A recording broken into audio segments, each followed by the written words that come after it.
दोस्तों 17 मई 1498 ईस्वी को यूरोप से आए कुछ नाविकों ने भारत के केरल राज्य के कालीकट तट पर पहली बार अपना कदम रखा। मानो इन नाविकों के भारत भूमि पर कदम रखते ही भारत के इतिहास ने एक नई करवट ली और भारत का इतिहास कुछ अलग ढंग से लिखा जाने लगा। दोस्तों मैं बात कर रहा हूँ भारत की खोज कैसे हुई थी।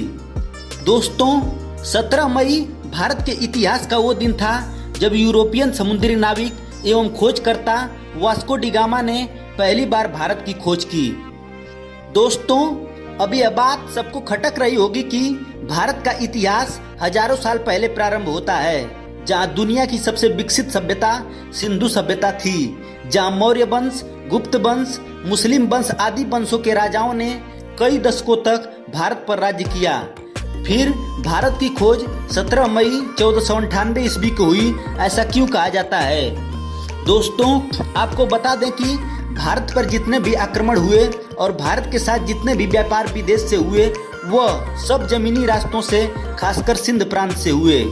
भारत पर आक्रमण करने वाला सिकंदर हो या मंगोल हो या फिर चाहे मुस्लिम शासक हो, इन सभी आक्रमणकारियों ने भारत पर आक्रमण जमीनी रास्ते से किया, खासकर सिंध प्रांत से होकर।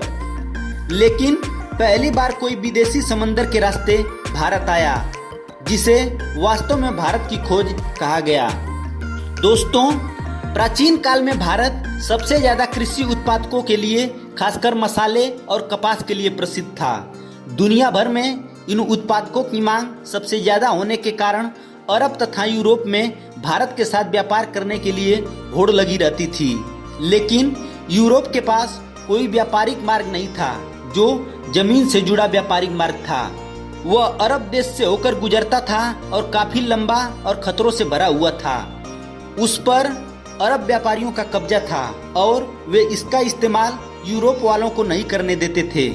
अरब व्यापारी इस स्थलीय मार्ग से भारत आकर भारत से सामान लेकर जाते थे और उस माल को मोटे मुनाफे में यूरोप में बेचते थे। दोस्तों आपको बता दें कि भारत के धन संपदा की चर्चा पूरे विश्व में होती थी, जिस कारण हर कोई भारत आकर व्यापार करना चाहता था। जब भी यूरोपवासी भारत के दौलत के बारे में सुनते थे तो वो भी भारत में व्यापार करना आना चाहते थे।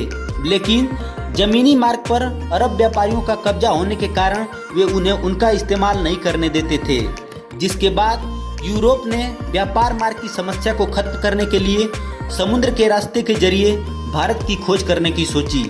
इसके बाद शुरू हुआ भारत और यूरोप के बीच समुद्री मार्ग खोजने का अभियान। दोस्तों पुर्तगाल का साहसी नाविक वास्को डी गामा अपनी समुद्री यात्रा करता हुआ 20 मई 1498 ईस्वी को भारत के कालीकट बंदरगाह पर पहुंचा। यहाँ आने के बाद वास्को डी गामा ने भारत को देखा और दुनिया को उसके बारे में जानकारी दी। इसी वजह से माना जाता है कि भारत की खोज 1498 ईस्वी में वास्को डी गामा ने की थी। धन्यवाद। दोस्तों वास्को डी गामा ने भारत की कुल 3 यात्राएं की थी और 1524 में उनकी अंतिम यात्रा हुई थी। अंत में वह मलेरिया से गंभीर रूप से ग्रसित हो गए और 24 दिसंबर 1524 को कोच्चि में उनका निधन हो गया। धन्यवाद।